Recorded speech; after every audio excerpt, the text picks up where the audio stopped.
TomoNews presents the FIFA World Cup. All eyes on Moscow. The world will be watching Russia this summer when the country hosts the 2018 World Cup. The tournament will be played between June 14th and July 15th at 12 venues in 11 cities in western Russia. 2 of the venues are in Moscow. To attend matches, fans will need a FIFA Fan ID badge along with a ticket. According to FIFA, over 4.9 million tickets were requested for the tournament so far. The month-long tournament will see 32 countries from around the world play a total of 64 matches, with the winning nation being awarded $38 million and the iconic World Cup trophy. Who do you think will win? This watch does it all. A Swiss watchmaker has unveiled a new World Cup smartwatch. The Big Bang referee is equipped with a 35.4mm watch face, 400 by 400 AMOLED screen, Bluetooth, Wi-Fi, and a 24-hour battery. The Google Wear OS powered watch displays a countdown to the World Cup and has match time alerts and stats. Some dials are inspired by team and country flags. There are also neutral dial choices. Referees will wear a version of the watch connected to Goalline Technology at this year's World Cup. There are only about 2,000 of these overpriced watches, so get yours today. Video refs are coming. The 2018 World Cup is probably going to be chock full of VARs.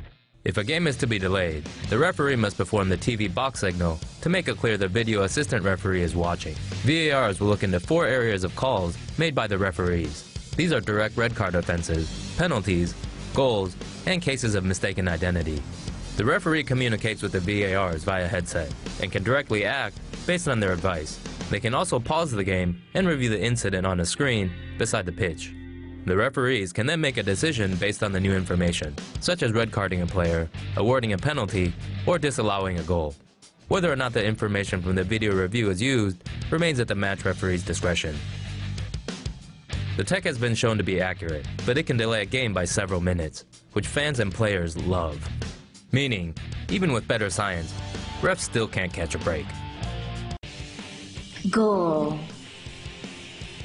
Goalline Technology could be back for the 2018 FIFA World Cup in Russia. Here's a guide of 2 systems that will help referees decide whether a goal has been scored.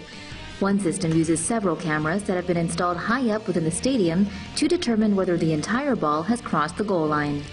Another system tracks the receptors in the ball, and magnetic fields created through underground cables calculate and determine whether a goal has been scored. Goalline Technology automatically registers the goal and instantly alerts the referee to the fact that the ball has crossed the goal line. The technology will be able to prevent controversial decisions being made, like the disallowed goal during a match between England and Germany in the 2010 World Cup in Germany.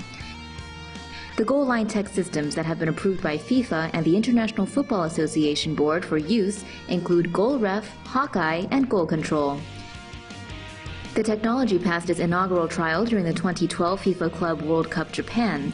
It has since been used at several major tournaments, most recently at the English Premier League and the German Bundesliga.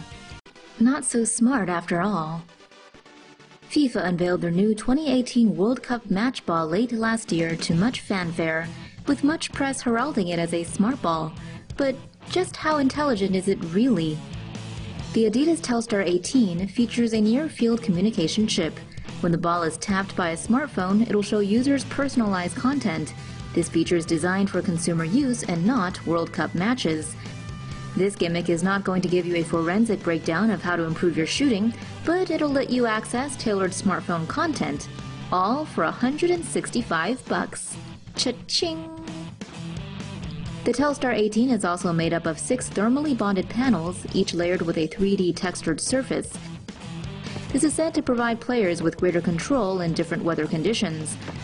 The ball's design is based on the iconic black and white Telstar ball from the 1970 World Cup ball. In other words, it's an upgraded modern take on a 70s classic. How will tickets work at the 2018 World Cup? Fans attending the 2018 World Cup in Russia will need something else in addition to standard match tickets. To enter stadiums during the 2018 World Cup in Russia, fans will need to present a fan ID in addition to their normal ticket. Reportedly, these are designed to nullify touting and for security purposes. Fan IDs can only be acquired after buying official tickets from FIFA, then by applying for the document at a separate website or at a distribution center in Russia. Successful applicants are notified by email or text, and the ID is sent by mail or collected from a center. The document allows visa-free entry to Russia for 10 days prior to the document holder's first match and 10 days after their last match. Fan ID and ticket holders will also be able to travel between cities for free using trains and other public transport. And reportedly, hundreds of thousands of tickets have already been sold. Take note, tourists. With the 2018 FIFA World Cup coming up in Russia, security measures are going to be tightened. Officials predict fights between rival fans and police are more likely to take place in the host cities, meaning there will be an elevated likelihood of injuries and collateral damage done to property. Visitors of non-white racial backgrounds are likely to become targets of individual attacks by football fans or radical groups. With limited legal assistance, minor crimes like pickpocketing, theft, and robberies will likely be underreported by Russian authorities. There is also heightened risk of cyber attacks with the intent of breaching the information security of corporate visitors. Despite the security concerns and the recent death of a Spanish police officer when hooligans rioted before the Spartak Moscow's Europa League match at Athletic Bilbao, FIFA said it has complete trust in the security arrangements for the 2018 World Cup. Revelations of vote buying threaten to lose Qatar the 2022 World Cup. Back in 2010, several strong contenders were bidding to host the 2022 FIFA World Cup.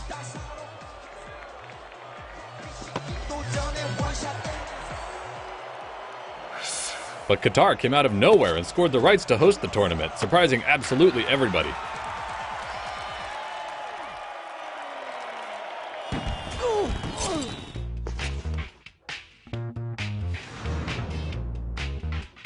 Qatar had no soccer playing culture, no stadiums, and players would have to play in 50-degree heat or air-conditioned stadiums.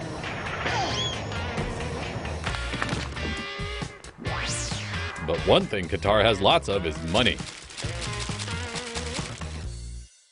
Last week, the Sunday Times published an expose detailing payments by Qatari former FIFA executive Mohammed bin Hammam to secure votes for Qatar's World Cup bid.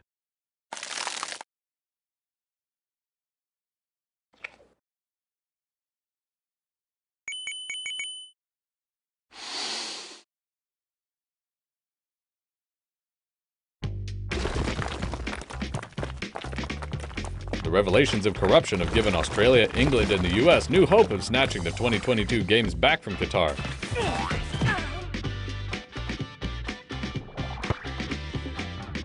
But if FIFA really took the cheats out of soccer, would it still be the beautiful game?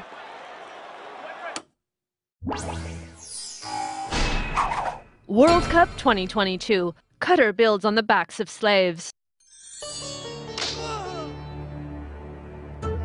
In ancient times, the world's great monuments were built on the backs of slaves. But today may not be so different.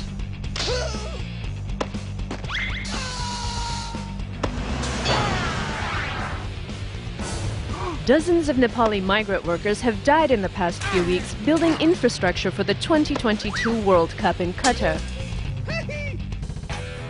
Survivors endure squalor, little food, and no pay, and are trapped without travel permits.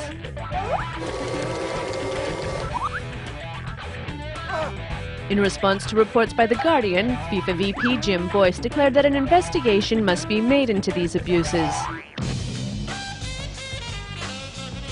Let's hope investigators won't be blinded by the heat or the glory of the game.